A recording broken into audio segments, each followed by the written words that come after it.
My name is Anthony Melendez. A few years ago, I was staying at St. Vincent de Paul, a homeless shelter, for a little over a year and a half. That season of my life gave me something I truly needed, a chance to restart. For the first time in a long time, I could focus on rebuilding my life without the constant stress of rent, utilities, and just trying to survive day to day. While I was there, I worked hard to get back on my feet and found employment. At the right time, I was blessed to receive a housing voucher through Salvation Army. That opportunity changed my life and put me in a better setting. My caseworker, Austin, worked alongside me, not just helping me with housing, but helping me rebuild a strategy, a budget, and a plan for success. That support gave me stability and accountability. Today, because of that voucher and the support I received, I'm doing well. I'm employed, I'm stable, and I'm close to graduating from East Los Angeles College with a degree in behavior science. As someone who understands struggle, re-entry, and rebuilding from the ground up, I can honestly say this program gave me more than housing. It gave me a foundation, dignity, and the opportunity to create a better future. In a city like Los Angeles, where affordable housing can be the difference between surviving and succeeding, programs like this truly change lives. I'm living proof. I want to thank you for giving me an opportunity just to share a little bit of my testimony. May God bless you guys. Bye. My name is Rouge. I am the program manager for the Salvation Army's tenant-based permanent supportive housing program.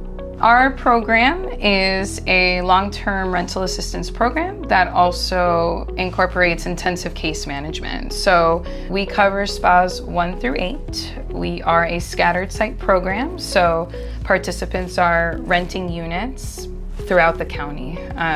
So we are also in relationship with a lot of landlords throughout LA County as well. I have 6 frontline staff members that go out and support all of these participants with their transition into housing, which for a lot of them it's their first time because they're coming in with a history of chronic homelessness and a disability. So our frontline staff takes on a lot as they go out into the field, meet the participants in their new homes and help them with stabilizing within their homes and achieving any other goals that they may have. So yeah, this is a permanent supportive housing program, but what permanent really means is long-term, right? So as long as the program is receiving funding and the participants are compliant within the program and meeting with their case manager and achieving certain milestones and benchmarks, we are able to service them long term. Hey everyone, my name is Bruce Foster. I'm the program supervisor for the Salvation Army's PSH program. So the referral process with our program essentially works like this. Every participant who comes into our program will conduct a CES survey at an access center with a homeless service provider through LAHSA.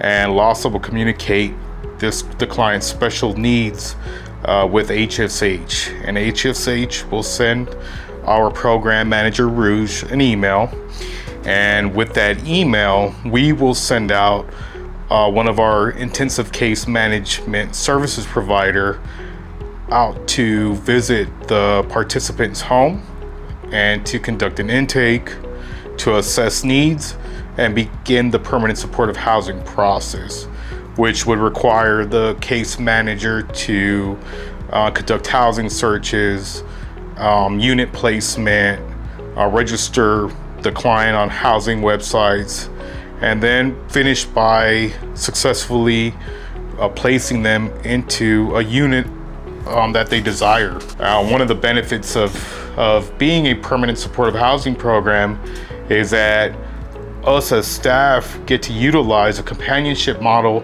and a whatever it takes model. And I have witnessed the steps we take are LA County's best answer to how do we solve the gap between the participants that need services and the providers who need to provide them. My name is Hannah. Honestly, my role as a case manager is to assist my client maintain housing and stabilize their housing for as long as possible.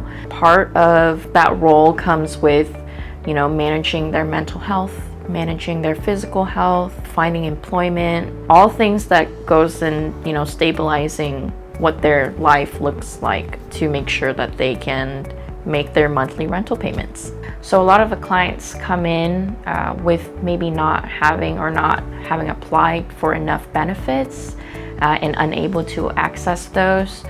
We would try to refer them to CBEST, for example, to apply for their Social Security, disabilities and things like that.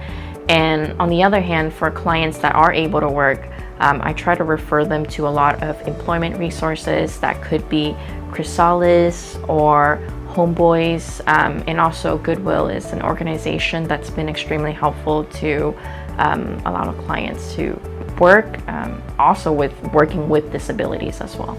So the clients we work with come from a variety of background, and their ages could be 18 all the way to 70s, 80s. We work with the TAY group and also the general population, and most of them come into a program with several disabilities, whether it be mental health disability, a physical or chronic health disability, maybe even a learning disability, and they have to have a record of homelessness previously, and in combination makes them an individual that requires extensive and intensive case management, and that's when we step in to provide them with this kind of support.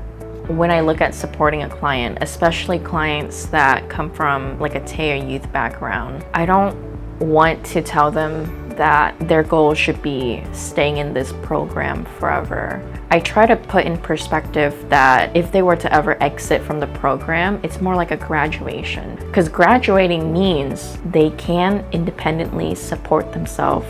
They can pay for their own housing. They can maintain their budget. They know how to go about stabilizing a work life, a workload, and also stabilizing their own mental health in the same realm. So it's about getting to a point of stability in their life when they're like, I can do this. I'm an independent person and I don't need the program support to help me further my goals, my career. So I always advocate for the client to look towards that as their future goals.